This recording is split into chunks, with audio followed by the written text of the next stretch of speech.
I'm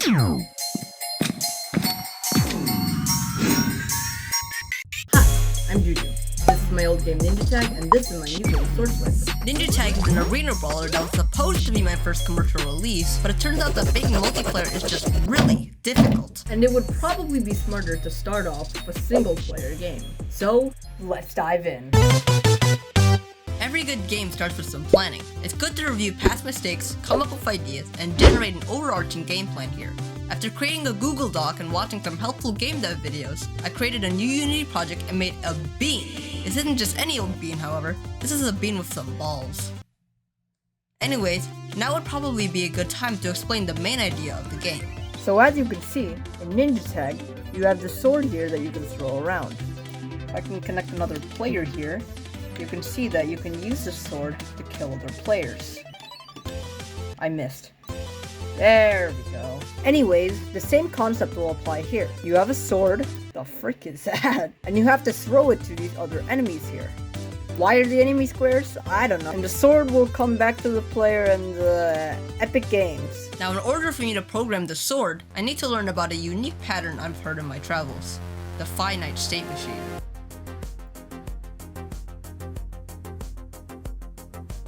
To help you better understand finite state machines, let's use our trusty sword as an example. When the sword is on the player, it's currently idle. We can call the state the idle state and assign it to our sword. Then when we throw the sword, the state switches to the attacking state while it is in the air. When it collides with an object, it changes to a collided state, where it stays in place for a short period of time.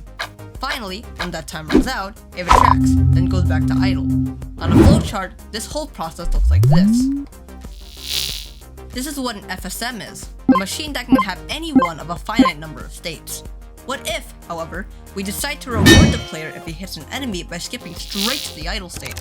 Our collision state now has two possible transitions. But Juju, why are you teaching us this? Well, you can see these finite state machines everywhere. You can see it in the player. You can see it in the enemy. Heck, you can even see it in yourself. Oh, frick. Anyways, after following Infallible Coach tutorial, we now have an easily expandable FSM. Let's test our sword on some enemies. Ugh. How are you alive? Oh my god!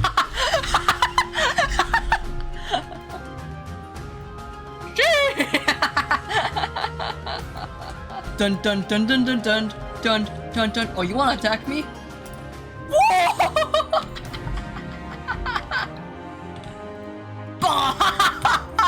No! Okay, so we now have a moving bean and a throwable balls.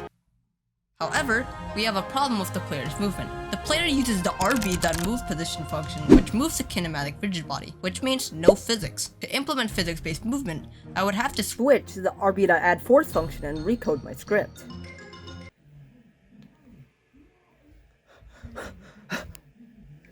I tried. Well, after totally recoding my player movement script, I moved on to making levels. I'm gonna use ProBuilder for this section, a Unity tool used for modeling. It was during this point I was able to use a multi-scene setup for my game, which allowed me to break the game into separate playable chunks. Time-lapse, commence! Okay, now that we have our main mechanic and the first level in the game, let's send it off to some of my friends and see what they think. Did you have fun while playing the game? Actually kinda fun to play. I like players fucking ball, a good idea. Okay, good. What are some ideas you suggest I could add to the game? While running TNT slow motion. Can you see this game expand into a bigger release? Yeah.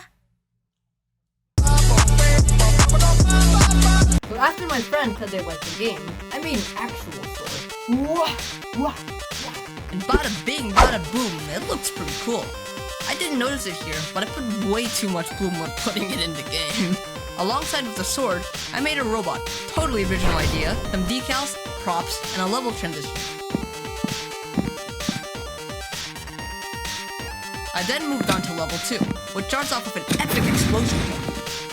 It was at this point where I added a lot of polish, including some slow-mo, sound effects, screen shake, and a dissolve shader I followed from Brackeys. I think the results speak for themselves.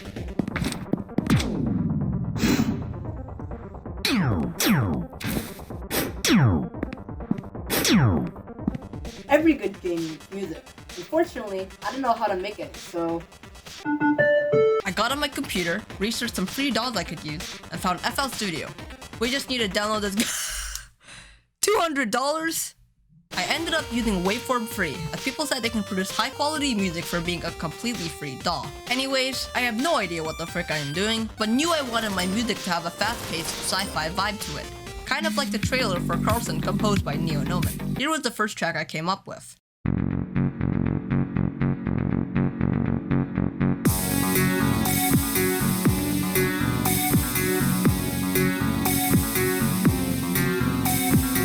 I think it sounds pretty cool, but I would probably use it for something like a boss fight rather than the main theme.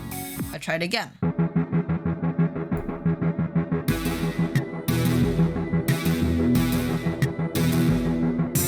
This one has more sci-fi sounds, but leans toward being slick rather than adrenaline-filled. No matter the case, I'll keep working on my music skills in the future. Moving on, our game is pretty boring if the sword just has one ability. So let's start off by upgrading our sword with a sword bounce.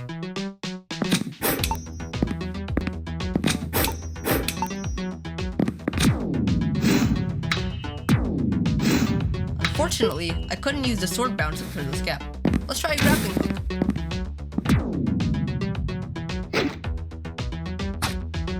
After implementing my totally original idea, I added some particles using Unity's particle system, added a bunch of arrows everywhere, and sent the prototype to my friends.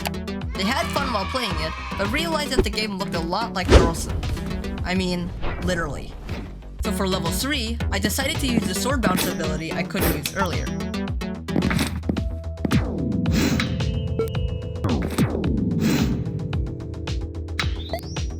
For level 4, I just combined everything into one.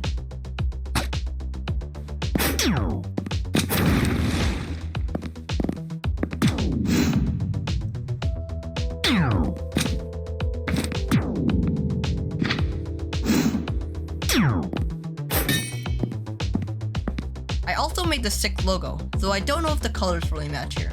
What do you think? Anyways, the game itself is not available for download yet, as I want to add more levels and polish it up a bit before you guys play it. I'll try my best to release it within the next 2 months, although I do have other projects I want to work on. For now, sit back, relax, and enjoy some gameplay.